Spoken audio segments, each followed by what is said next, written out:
convido os irmãos que abram suas Bíblias, se tiverem, seus iPads, iPods, qualquer coisa, que tenha a palavra do Senhor, em Mateus capítulo 24. Nós vamos nos deter do verso número 3 até o verso de número 14. Amém? Mateus capítulo 24. Esse capítulo está relacionado às profecias dos últimos tempos. E também está relacionado muito à escatologia. E aqui sai da própria boca do Senhor Jesus. Não foi nem revelação dada a homens, mas foi direto do Senhor Jesus sobre os últimos acontecimentos. Acharam todos? Amém? Glória a Deus. Mateus capítulo 24, verso 3 diz assim: Jesus estava sentado no Monte das Oliveiras. Então os discípulos chegaram perto dele e lhes perguntaram em particular: conte para nós, quando é que isso vai acontecer? Que sinal haverá para mostrar que chegou o tempo de o Senhor voltar e tudo acabar? Jesus respondeu: tomem cuidado para que ninguém engane vocês, porque muitos vão aparecer fingindo ser eu, e dizendo: eu sou o Messias, e enganarão muitas pessoas. Não tenham medo quando ouvirem o barulho das batalhas ou notícias de guerra. Tudo isso vai acontecer, mas ainda não será o fim. Uma nação vai guerrear contra outra, e um país atacará o outro. Em vários lugares haverá falta de alimentos, tremores de terra. Essas coisas serão como as primícias ou as primeiras dores de parto. Depois, vocês serão presos e entregues para serem maltratados, e vocês serão mortos. Todos os odiarão por serem meus seguidores. Nessa época, muitos vão abandonar a sua fé, e vão trair e odiar uns aos outros. Então muitos falsos profetas aparecerão e enganarão muita gente. A maldade vai se espalhar tanto que o amor de muitos esfriará. Mas quem ficar firme até o fim será salvo. E a boa notícia do reino será anunciada no mundo inteiro como testemunho para toda a humanidade. Então virá o fim. Queridos, na sinopse desse texto, o que eu vejo aqui é claro. Quando vejo um texto como esse, eu vejo o grande amor de Jesus em nos avisar das coisas futuras que agora se faz tão presentes na nossa época. De fato, não tenho dúvida de que nós estamos evidenciando a volta de Jesus. Queridos, de vez em quando vocês vão ver pessoas pregando sobre isso. É porque muitas vezes a igreja esquece de pregar sobre ressurreição, sobre morte, sobre pecado. E nós sabemos que Deus é amor, sim. Sabemos que Deus quer tratar o nosso caráter, sim. Sabemos que Deus quer nos encher do Espírito Santo, sim. Mas nós não podemos esquecer que nós vivemos num mundo caído. E num mundo caído como estamos vivendo, nós precisamos sempre nos avaliar, ou seja, avaliar a nós mesmos. Como estamos indo na presença do Senhor? Como tem sido a nossa fé? Como tem sido a nossa carreira? Como tem sido a nossa vida diante do Senhor? Porque nós sabemos que nesses tempos em que Jesus fala aqui nesse texto, nós acabamos de ouvir que o amor de quase todos estariam se esfriando. Veja bem, nós estamos vivendo um mundo onde 80% talvez da população mundial já esteja vivendo isso. Vocês mesmo podem notar como é difícil trazer uma pessoa para Jesus. Há uns anos atrás não era tanto, mas as pessoas parecem que caíram na mesmice, ou seja, estou cansado disso, esse evangelho não faz muita diferença na minha vida, porque as pessoas estão procurando um evangelho em que haja alguma coisa sobrenatural para elas se interessarem. E é claro que o Senhor faz algo sobrenatural todos os dias. O fato de nós estarmos vivos, por exemplo, é algo sobrenatural. Principalmente nesses dias que estamos vivendo agora. Milhares de pessoas estão morrendo no mundo neste exato momento. A cada segundo morrem não sei quantas mil pessoas. Mas também nasce muita gente. Esse ciclo parece que nunca para, não é verdade? Mas vai ter um dia que vai parar. Vai parar. E diante dessa pandemia que nós estamos vivendo hoje, porque existe a epidemia, que é o espalhar desse vírus, do coronavírus, que tem realmente atingido todos os países numa velocidade como nunca foi feito antes. Nenhum vírus se percorreu tão rápido ao mundo, ao redor do mundo, como este, nesses dias. Em poucos meses, o mundo inteiro está contaminado. E pasme, com todas as cautelas e precauções que os governos, as entidades estão falando pelas redes sociais, que estão anunciando técnicas e como se comportar diante de uma pandemia como essa, porque a pandemia é o pânico. É o pânico que nós estamos vivendo hoje. É impossível você ir num supermercado e procurar as coisas naturais que você compra todos os dias. Você não acha mais. E alimento, talvez, daqui a uns dias se torne mais difícil também. Então nós estamos vivendo um momento em que gera pânico na vida das pessoas. Mas nós temos uma promessa de Deus. Temos uma promessa revelada nesse texto, que eu quero que os irmãos consigam ver as 3 advertências que o Senhor fez nesse texto. Por isso ficam com suas Bíblias abertas, que eu vou ser bem rápido, porque o que nós vamos falar aqui, praticamente todos nós já conhecemos. Mas tem muita gente que nos assiste pela internet que não conhece e que nem sabe. É desse Deus que eu estou falando, que um dia voltará para julgar a terra. Mas o seu juízo já começou. Há muitos anos. E Ele tem feito de tudo para ver se a humanidade recorre a Ele. Mas parece que cada dia mais as próprias palavras do Senhor Jesus vêm se cumprindo. O mundo está se esfriando, se esfriando, se esfriando. Primeira coisa que eu quero que nós venhamos a nos atentar. Primeiro, cuidado para nós não sermos enganados. O Senhor Jesus deixou bem claro sobre a profecia dos últimos tempos. No verso 4 e 5, Jesus respondeu: tomem cuidado para que ninguém engane vocês, porque muitos vão aparecer fingindo ser eu e dizendo, eu sou o Messias, e enganarão muitas pessoas. Há poucos anos atrás, se vocês não sabem, aqui no sul da Flórida, apareceu um sujeito que dizia ser o Messias.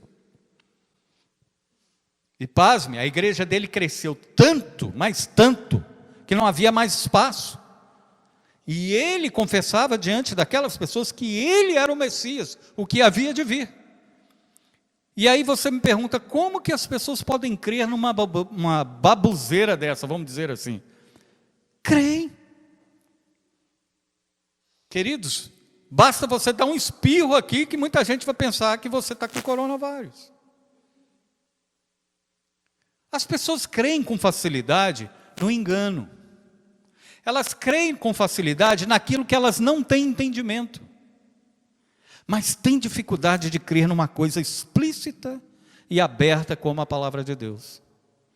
A palavra de Deus é clara. Jesus disse, tomem só cuidado que ninguém vos engane. Por quê? O poder de persuasão do inimigo nos últimos tempos é tão grande, que a palavra do Senhor diz que se fosse possível, enganaria até os escolhidos. Quantas pessoas estão se apostatando da fé nos dias de hoje para irem atrás de coisas que nunca viram e de coisas que não conhecem, mas estão como hipnotizados e fascinados pelos acontecimentos? Não, ali se faz isso, se faz aquilo e aquilo outro, vamos lá, porque aquilo parece ser de Deus. Até parece ser de Deus, mas não é. Porque as coisas de Deus não são complicadas, são simples. Basta crer. E Jesus disse, olha, nós temos uma marca. Nós sabemos quem é Jesus. Mas pasme, tem muita gente no nosso meio que mesmo frequentando locais, igrejas, ainda não conhecem a Jesus. Porque o que me fascina é que a mesma pessoa que ouve a mesma palavra do púlpito, Uma crê e a outra não crê. Uma está atenta e a outra está voando, pensando lá nas coisas da frente. Essas pessoas às vezes são enganadas por si próprias. Às vezes frequentam lugares onde se diz que o evangelho está sendo pregado, mas elas mesmas não têm experiência nenhuma com Jesus. Estão apenas ali esperando alguma coisa acontecer. Mas quem é Jesus? Como eu falei semana passada. Não conhecem. E aí se torna difícil, queridos. Difícil, como diz o livro lá de Apocalipse, no capítulo 3, a igreja, uma das igrejas diz que não é nem quente nem frio, mas é morno. E essa igreja, o Senhor mesmo diz, eu vou vomitar da minha boca, porque se você fosse frio, era fácil de te convencer. Se você fosse realmente quente, aquecido no Espírito Santo, você não teria problema, mas você é morno. O morno significa, ele pensa que é, mas não é. É pior. Essas coisas estão acontecendo na velocidade da luz nos dias de hoje. Como é difícil você trazer o evangelho para uma pessoa e ela ser convencida disso. Mas quando aparecem os enganadores que estão por aí, oferecendo milagres por carteirinha, vendendo como se fosse, com todo respeito, vendendo salvação, vendendo cura. Faça uma fila aqui que nós vamos orar. Se você der 100, vai ser um milagre em menos de 2 horas. Se você fizer uma fila aqui, der 1000, o milagre é instantâneo. Queridos, eu fiquei abismado de ver, numa dessas redes sociais, um homem que dizia ser ungido de Deus e que tinha vários irmãos ali na frente para receber a unção dele. Sabe como é que ele distribuía a unção? É meio disgusting, tá? Ele mandava as pessoas abrir a boca, ele pegava, enchia a boca dele de água e jogava a água da boca dele na boca do outro. E falava que estava ungido. Queridos, nós sabemos que isso é uma loucura. Mas tem gente que está atrás dos milagres, dos sinais, mas não atrás de Jesus. E aí corre o risco de conseguir, de serem membros desses lugares, de serem frequentadores dessas heresias, e acharem que estão fazendo algo para Deus. Por isso que o Senhor diz, tomem cuidado, enganadores tem por tudo quanto é lado. O segundo ponto que o Senhor nos traz aqui, a segunda advertência, é que nos finais do tempo, era para nós não termos medo. E aí eu entro então com o que nós estamos vivendo hoje. Olha só o verso 6 e o verso 7. Não tenham medo quando ouvirem o barulho das batalhas e notícias de guerra, tudo isso vai acontecer, mas ainda não será o fim. Na versão Almeida corrigida, tem uma coisa falado pestes, pestilência. Nós estamos vivendo as epidemias das pestilências. Alguns anos atrás tivemos o SARS, depois tivemos H1N1, e hoje estamos vivendo aí o coronavírus. E a pergunta é, o Senhor não profetizou tudo isso para esses tempos? Sim, mas Ele disse uma coisa, não tenham medo. Rumores de guerra, ou seja, barulho de batalhas, nessa versão que eu estou usando, guerras e rumores de guerras na outra versão. Queridos, esse é o mundo que vive debaixo de uma ameaça. Constantemente nós estamos vendo uma guerra tecnológica. Quem é que tem o melhor equipamento bélico do mundo? Aí um dá nas redes sociais, dá notícia na televisão, nós temos o melhor equipamento do mundo. O outro fala, eu tenho uma bomba que ela pode circular o mundo inteiro. Queridos, isso são guerras e rumores de guerras. Jesus disse isso. Tá bom, pastor, mas guerra sempre existiu no mundo? Sim, teve a primeira, teve a segunda. Abaixo disso, teve várias guerras no mundo incivilizado, eu vou dizer assim, vou inventar uma palavra aqui, daquela época medieval, onde era tudo na espada, não é? Muitas guerras, mas as guerras que o Senhor está dizendo, a maior delas está acontecendo hoje. É uma guerra fria, da frieza do ser humano, da individualidade, ou seja, do esquecimento do seu próximo, da mortandade pelo falar. Quantas pessoas matam a outras, às vezes, com poucas meias dúzias de palavras. E assim estamos vivendo. E o Senhor disse tudo isso, e Ele diz assim: não tenham medo, porque ainda não será o fim. Uma nação vai guerrear contra outra, um país atacará o outro, e em vários lugares haverá falta de alimentos, tremores de terra. Essas coisas serão as primeiras dores de parto. É o que a gente vem vivendo. Poucos anos atrás tiveram um terremoto terrível no México, ali, que matou não sei quantas mil pessoas. É assim, tudo que acontece hoje como catástrofe, consegue arredar um número de pessoas como nunca foi registrado antes. Basta um furacão vir, morre não sei quantos. Basta uma coisa acontecer ali, não sei, morre quantos. Você sabia que a ciência da sismologia, sabe o que é sismologia? É a ciência que estuda os tremores de terra. Eles estão com uma atenção muito forte para as Ilhas Canárias. Já ouviu falar? Das Ilhas Canárias que ficam na Europa? Perto da Espanha ali? Você sabe que ali é uma montanha muito grande, é uma ilha vulcânica. Se aquela ilha desmoronar por um tremor de terra, as águas do mar de toda aquela região ali vão vir andando e atravessar o Atlântico inteiro e vão atingir ondas de até 30 metros de altura aqui na Flórida. Pasme, em toda a costa dos Estados Unidos e Canadá. Então vamos fugir para o Brasil. Todo o Brasil, até na Argentina, tudo será atingido, toda a costa do mar. Lá onde a ilha descer, por causa da parte onde ela é a sua formação geológica, está naquele túnel, naquele canal onde tem aqui na Cordilheira dos Andes, é o mesmo, aquela falha igual de St. Andrews, né? Na Califórnia, que tem aquela falha, onde sabemos que a Califórnia também, qualquer hora dessa, vai se separar do continente, quando vier o que eles chamam de Big One, que é o grande terremoto, numa sismologia que nunca pode ser calculado na escala de Richter. Nós estamos vivendo isso, pânico. As pessoas estão em pânico. Uma coisa é você estar precavido, outra coisa é pandemia. O mundo inteiro agora está em pânico. Por isso que precisamos orar, porque esse é o momento onde Deus quer trabalhar com as vidas. Este é o momento em que nós podemos abrir a boca e dizer assim: arrependa-te e receba o Senhor Jesus como seu Salvador. Esse é o momento. E no terceiro, para a gente terminar, diz assim: falta de fé, traição, ódio e maldade aflorados nos últimos dias. Eu nunca vi dias tão difíceis como esses. Nunca vi. Capítulo 9. Depois vocês serão presos e entregues para serem maltratados, e vocês serão mortos. Todos os odiarão por serem meus seguidores.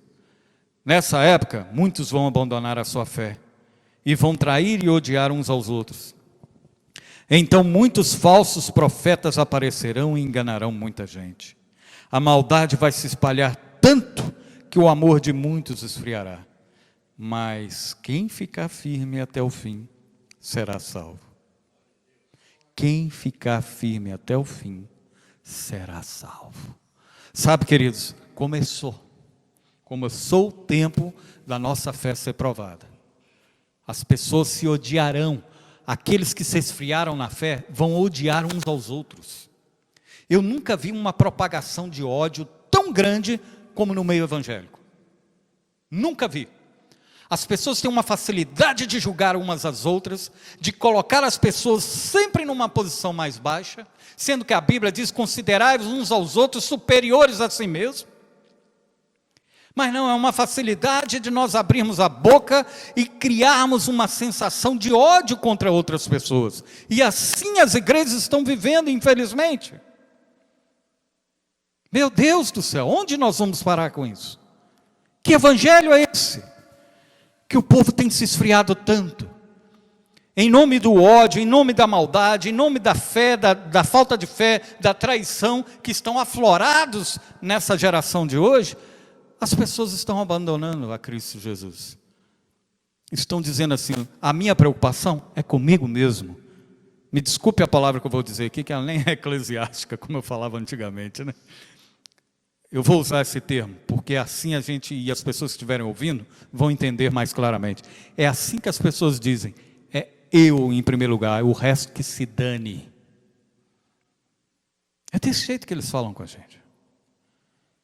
E quando você vai auxiliar alguém, você vai tratar alguém, essas pessoas começam então a entender o contrário. Elas se acham no direito de que você tem que ser escravo dela. Você tem que ajudá-la constantemente. Se você um dia não poder ajudá-la, ela vira as costas para você e procura outro lugar. Essa é a teoria do ódio que está dentro das igrejas. Por isso, queridos, tudo que nós tivemos que perdoar, perdoa. Tudo que tivemos que abraçar, abrace. Tudo que tivemos que amar, ame. Pois o Senhor voltará à terra. Porventura Ele achará fé na terra? Porventura Ele nos achará aprovados? A aprovação que Deus nos chama é cuidar uns dos outros e guardar-se da corrupção do mundo. E é para isso que estamos aqui, para ajudar uns aos outros. Claro, em toda limitação que nós temos. Mas se formos uma família verdadeira, essa família do sangue de Cristo é muito maior do que a família de sangue que nós temos. É muito maior. Porque Jesus derramou o sangue, foi por mim e por você. Não foi por famílias de sangue, mas foi famílias por causa do sangue. Amém? Então, queridos, temos certeza de que nada poderá nos separar do amor de Deus que está em Cristo Jesus nesses últimos tempos. Não pare de sonhar, sonhe, faça projetos, cresça, não pare. Não é para isso que o Senhor falou sobre os últimos acontecimentos. O Senhor não disse, olha, naqueles tempos vocês parem tudo porque eu estou voltando. Nós não sabemos o dia e a hora. Porém, nós devemos fazer tudo o que temos que fazer, orando e vigiando, sabendo que Cristo voltará hoje ainda. Como se Cristo voltasse hoje. Não deixe os seus sonhos acabarem, mas faça dos seus sonhos os sonhos de Deus. Deixa Deus analisar o seu sonho, vê se está de acordo com a vontade dEle, vê se há um propósito de Deus no meio disso. Porque, querido, sonhar os sonhos de Deus não tem pesadelo, você nunca vai acordar com pesadelo. Sonhar os sonhos de Deus sempre te traz paz, sempre te traz direção, te traz amor, te traz conserto, te traz saúde. Então, analise os seus sonhos, ponha diante do Senhor, deixe Ele provar, chame isso para a luz, e a luz revelará o que deve e não deve ser feito. Amém, queridos? Que Deus possa nos abençoar. Não devemos entrar em pânico, não devemos ser enganados por tanta coisa que está acontecendo nos dias de hoje. Precavidos, sim, devemos ser cautelosos, sim, mas não cairmos na pandemia que está virando este mundo. Nós não sabemos o que vai acontecer daqui para frente, mas eu sei de uma coisa, o Evangelho está sendo pregado no mundo inteiro. E a Bíblia diz, continuando nesse texto, eu não vou ler ele todo, mas se vocês quiserem em casa, leia o capítulo 24 inteiro, porque tem mais palavras do Senhor acerca disso, mas vocês vão ver ali, que nesses tempos que nós estamos vivendo, agora, o Senhor tem levantado, mesmo diante de todos os acontecimentos, o Senhor tem levantado um povo sério. Tem levantado um povo que não dobra o joelho a Baal. E que de repente, se ouvirá a voz do noivo à meia-noite. E aqueles que tiverem as suas lâmpadas cheias do azeite, da bênção, da unção, da graça, do amor de Cristo Jesus, entrarão para núpcias com Ele. E jamais, jamais, jamais será esquecido. Amém, queridos? Vamos orar.